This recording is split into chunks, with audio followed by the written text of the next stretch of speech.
Sa kasaysayan ng digmaan, kadalasan ay panalo ang may mas malaking hukbo, mas maraming armas at mas mayamang bansa. Pero paminsan-minsan, may lumilitaw na kwentong bumabali sa lahat ng inaasahan. Kung saan ang maliit at mahina na bansa ay nagawang talunin ang isang superpower. Ito ang mga totoong David versus Goliath stories ng kasaysayan. Kung mahilig ka sa mga kwento ng nakaraan, huwag kalimutang mag-like at mag-subscribe para sa mas marami pang video na kagaya nito.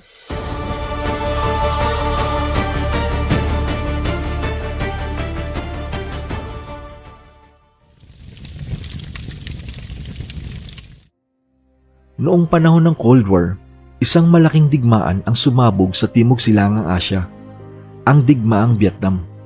Sa isang panig ay ang Estados Unidos, ang pinakamalakas na kapangyarihang militar sa mundo.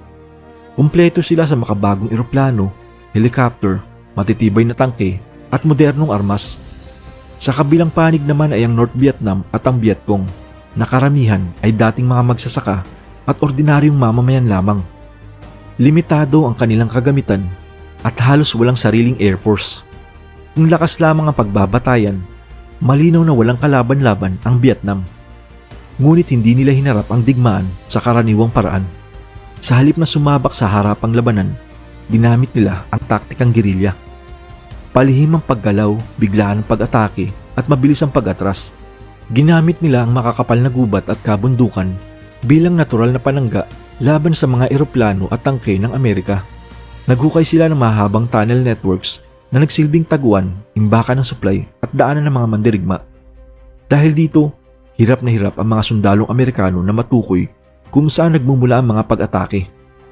Walang tiyak na battlefield, anumang kalsada, baryo o masukal na kakahuyan ay pwedeng maging lugar ng sagupaan. Habang tumatagal ang digmaan, lalo itong nagiging magastos para sa Estados Unidos. Hindi lang sa pera kundi pati sa buhay ng mga sundalo. Mahigit 58,000 Amerikanong kawal ang napaslang. Sa Amerika mismo, lumakas ang galit ng publiko sa digmaan. Marami ang nagprotesta at nagtanong kung bakit kailangang ipagpatuloy ang isang labang tila walang malinaw na hangganan at walang siguradong tagumpay. Sa parehong panahong iyon, patuloy ang walang humpay na gerilyang pag-atake ng mga Vietnamese, kaya lalong nahirapan ng Amerika na makamit ang tuluyang kontrol. Noong 1975, matapos ang halos 2 dekada ng labanan, tuluyang umatras ang Estados Unidos mula sa Vietnam. Nagwagi ang Vietnam, isang bansang kulang sa armas at kagamitan laban sa isa sa pinakamakapangyarihang hukbo sa buong mundo. Masasabing panalo ang Vietnam laban sa United States dahil nakamit nila ang kanilang layunin habang ang US ay hindi. Ipinakita ng digmaang ito na hindi sapat ang lakas at teknolohiya kung ang kalaban ay may malinaw na layunin, matibay na paninindigan at lubos na pagkakaalam sa sariling lupain. Sa kwento ng Vietnam laban sa Estados Unidos, napatunayan na sa kasaysayan, hindi palaging nananalo ang pinakamalakas. Minsan, nananalo ang hindi sumusuko.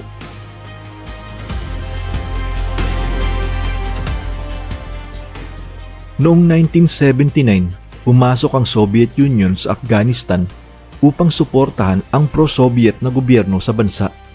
Noong dekada 80, ang Soviet Union ay isa sa 2 pinakamakapangyarihang superpower sa mundo. Ang kabuuan ng kanilang sandatahang lakas ay umaabot sa humigit kumulang 5 milyong aktibong sundalo, bukod pa sa milyon-milyong reservists. Mayroon silang modernong mga tangke, eroplano, helicopter gunship at isa sa pinakamalalakas na nuclear arsenal sa buong mundo. Inakala ng marami na mabilis lang matatapos ang digmaan dahil ang kalaban ay mga lokal na mandirigmang Afghan na kulang sa kagamitan at walang formal na hukbo. Ngunit gaya sa Vietnam, hindi rin naging karaniwang digmaan ang labanang ito.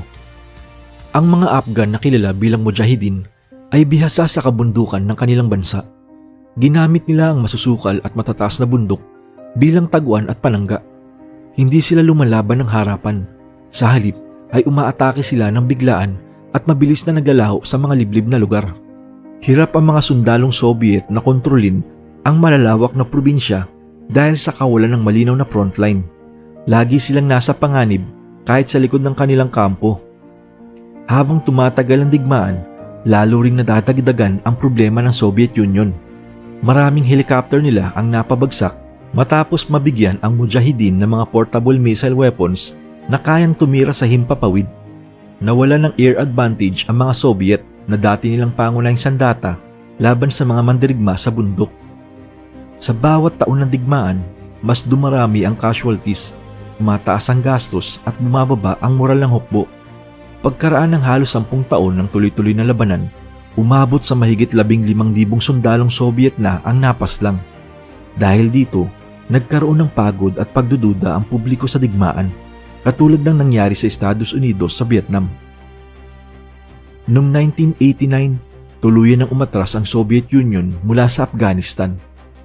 Hindi nila nasakop ang bansa at nabigo silang durugin ang paglaban ng mga mandirigmang Afghan. Ang digmaan sa Afghanistan ay madalas tawaging Vietnam ng Soviet Union. Ipinakita nito na kahit ang isang superpower ay pwedeng mabigo kapag ang kalaban ay may matibay na determinasyon, suporta ng mamamayan at lubos na kaalaman sa lupain na kanilang ipinagtatanggol.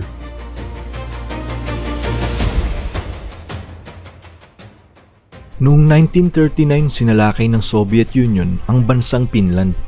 Layunin ng mga Soviet na mabilis na makuha ang teritoryo nito para palawakin ang kanilang seguridad sa hilagang Europa.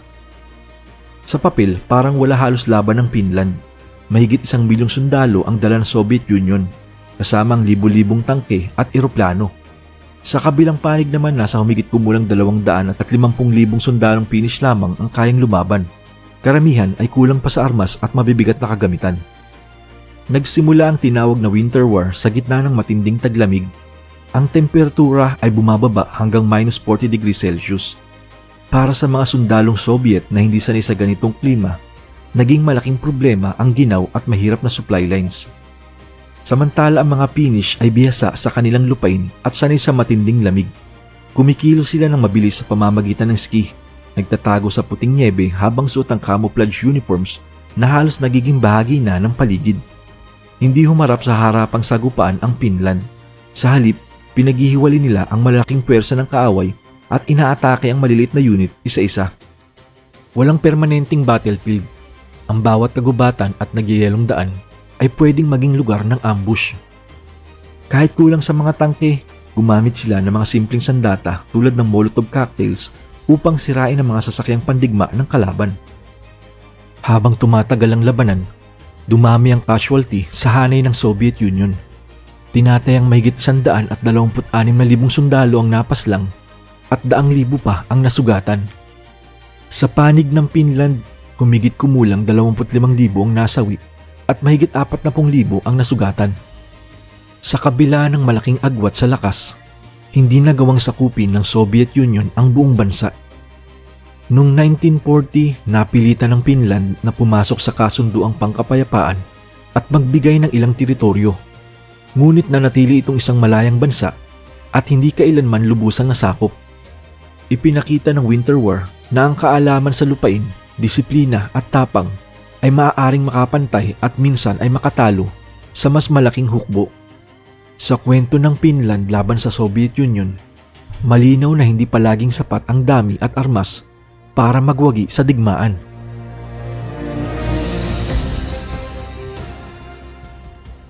Noong 1948, idiniklara ang pagkakatatag ng bansang Israel matapos ang desisyon ng United Nations na hatiin ang Palestina.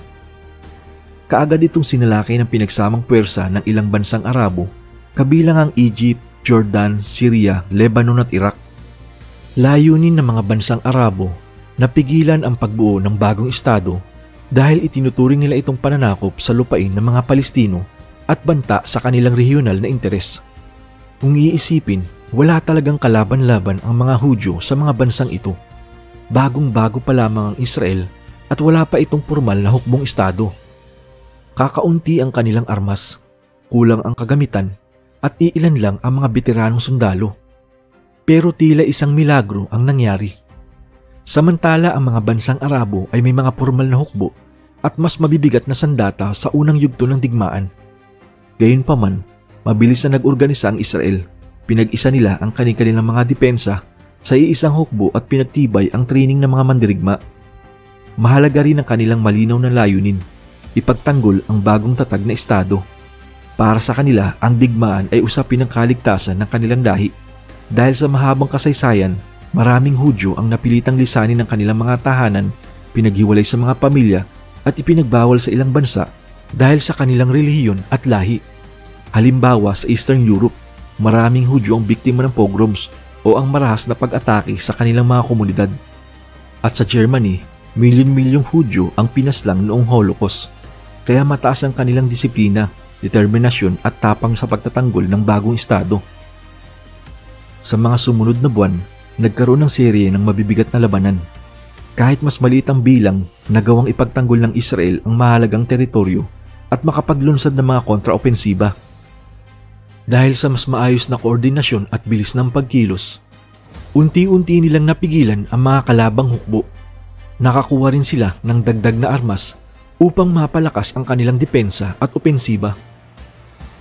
Pagsapit ng huling bahagi ng 1948 hanggang 1949, nagkaroon ng tigil putukan at formal na kasunduang pangkapayapaan sa pagitan ng Israel at ilan sa mga bansang Arabo. Sa pagtatapos ng digmaan, nanatiling buo ang Israel bilang isang malayang bansa at mayroong pang mga teritoryong napasakamay na lampas sa orihinal na ginawang hati ng United Nations. Ipinakita ng digmaang ito na kahit isang bagong tatag at maliit na bansa ay maaaring magtagumpay laban sa mas malalaking puwersa kung may malinaw na layunin, mataas na moral at epektibong organisasyon. Sa kwento ng Israel laban sa Arab Coalition noong 1948, napatunayan na sa larangan ng digmaan, hindi lamang dami at lakas ng armas ang nagtatakda ng tagumpay, kundi pati ang pagkakaisa at paninindigan ng isang bansa.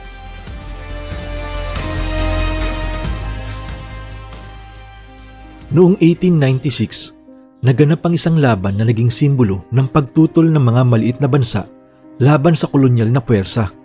Ang bansang Italy ay isa sa mga bansang nagtatangkang magbuo ng kolonyal na imperyo sa Europa at layunin nitong sakupin ang Ethiopia sa silangang Afrika bilang bahagi ng kanilang imperyo. Inakala ng Italy na mabilis nilang mapapasailalim ang maliit na kaharian na ito gamit ang kanilang modernong armas at organisadong hukbo. Ngunit handa ang mga Ethiopian sa kanilang depensa. Pinamumunuan ni Emperor Menelik II ang kanilang mga mandirigma at ginamit ang masalimuot na lupain ng Ethiopia upang maging kalamangan. Ang mga bundok, kagubatan at matataas na lupain ay naging depensa laban sa mas malalaking puwersa ng Italy.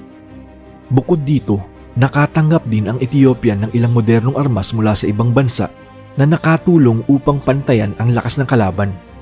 Nagpatuloy ang labanan sa Adwa, kung saan pinagsama ni Menelik ang kanyang hukbo at inatake ang mga puwersang Italyano ng sabay-sabay at may maayos na koordinasyon. Bagamat mas moderno ang armas ng Italy, mas malaki ang bilang ng hukbo ng Ethiopia na ginamit ni Menelik sa sabayang pag-atake. Sa huli, nagwakas ang laban sa malaking pagkatalo ng Italy. Maraming sundalo ang napaslang o nasugatan at napilitang umatras ang Italy mula sa teritoryo ng Ethiopia. Ang tagumpay ng Ethiopia laban sa Italy noong 1896 ay nagpakita na ang determinasyon, pagkakaisa at malinaw na pamumuno ay maaaring magpatumba ng isang mas malakas na hukbo. Naging simbolo ito ng pagtutol sa kolonyalismo at inspirasyon para sa iba pang mga bansa sa Afrika na ipaglaban ang kanilang kalayaan. Sa kasaysayan, ang labanan sa Adwa ay isa sa mga pinakamalakas na halimbawa ng David versus Goliath, kung saan ang maliit at handang lumaban ay nagtagumpay laban sa isang makapangyarihang kaaway.